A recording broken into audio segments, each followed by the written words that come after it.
से महसूस होता है कि ये हाथ किसी इंसान का नहीं है।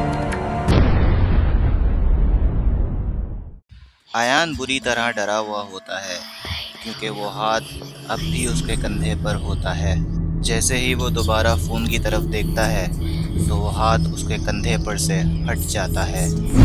फिर फ़ौरन ही वो हाथ आयान के कंधे पर आ जाता है। आयान डरकर फ़ोन की तरफ देखता है मगर वो हाथ उसका पीछा नहीं छोड़ता। आयान के चेहरे पर से खून बहना शुरू हो जाता है। वो इतना डरा हुआ होता है कि उसे समझ ही नहीं आती कि अब क्या करना चाहिए। उसे महसूस होता है कि कोई मुझे देख रहा है। वो फ़ौरन कमरे के बाहर जाने लगता है और फिर एक दरवाजे के पास जाकर खामोशी से खड़ा हो जाता है। वो नीचे बैठ जाता है और फ़ोन को अपने कान पर लगा लेता है। उसे महसूस होता है कि उसके सामने कोई खड़ा है। उसके सामने एक काली परछाई घूम रही होती है। फिर अचानक उसमें से एक हाथ बाहर आता है और आयान बुरी तरह डर जाता है। आयान वो हाथ देखते ही फ़ौरन भागने लगता है मगर वो समझ चुका होता है कि ये वही हाथ है जो मेरे कंधे पर था। वो अपना फ़ोन देखता हुआ जा रहा होता है और वो एक दरवाजे के पास पहुंचता है जो पहले से खुला हुआ होता है। आयान उस दरवाजे के अंदर चला जाता है और खिड़की की तरफ जाकर खड़ा हो जाता है। वो नीचे बैठकर उकड़ू चल रहा होता है कि अचानक उसकी नज़र एक पाँव के निशान पर पड़ती है। देखते ही देखते उसके साथ एक और पाँव का निशान भी बन जाता है। आयान डर जाता है और फ़ौरन पीछे हट जाता है। फिर वो बेड के नीचे कुछ ढूंढ रहा होता है कि अचानक उसकी आंखों पर लाल रोशनी पड़ती है।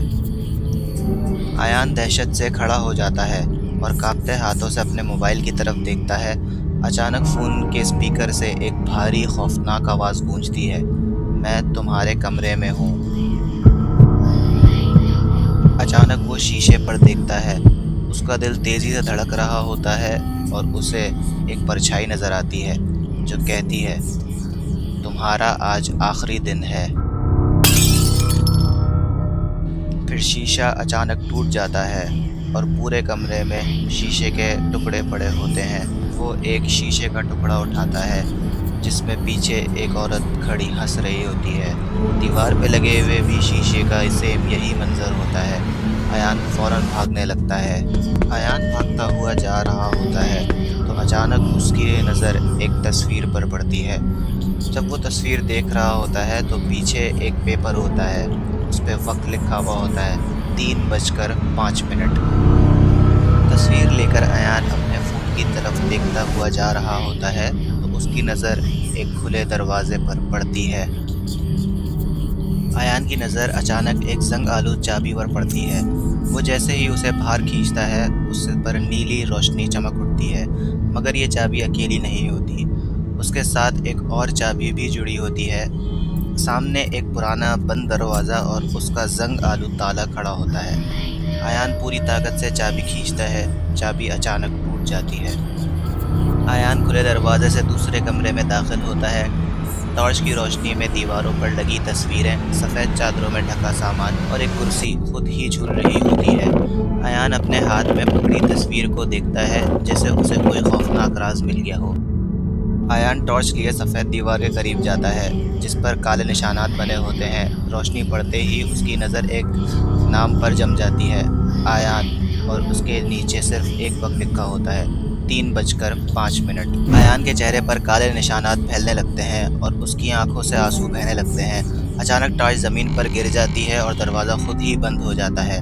दरवाजे के उस पार एक बच्चा और उसके साथ एक बेचेहरा साया खड़ा होता है। उधर वो कुर्सी आहिस्ता आहिस्ता टॉर्च की तरफ बढ़ने लगती है। आयान मोबाइल की तरफ देखता है। स्क्रीन पर एक नाम होता है, Ayaan last memory. Ayaan mobile की स्क्रीन पर नज़रें जमाए सोचने लगता है, आखिर ये सब मेरे साथ क्यों हो रहा है। आयान स्क्रीन को घूरता है और सरगोशी करता है, ये क्या हो रहा है। मोबाइल से खौफनाक आवाज़ गूंजती है, कांच उठाओ अभी। आयान कांच में देखता है और खौफ से जम जाता है। आयान इधर उधर देखता है मगर वहाँ कोई भी नहीं होता है।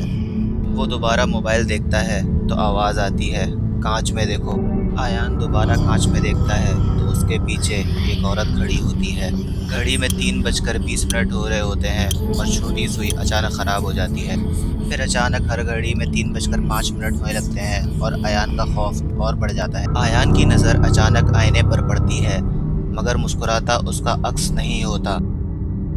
اسی لمحے اسے محسوس ہوتا ہے وہ چیز آزاد ہو چکی ہے۔ ایان خوف سے آئینے میں دیکھتا ہے، مگر آئینے میں اس کا عکس مسکرا رہا ہوتا ہے۔ اور پھر موبائل کی اسکرین پر ایک نیا پیغام چمکتا ہے: نیو میسج فرام ایان۔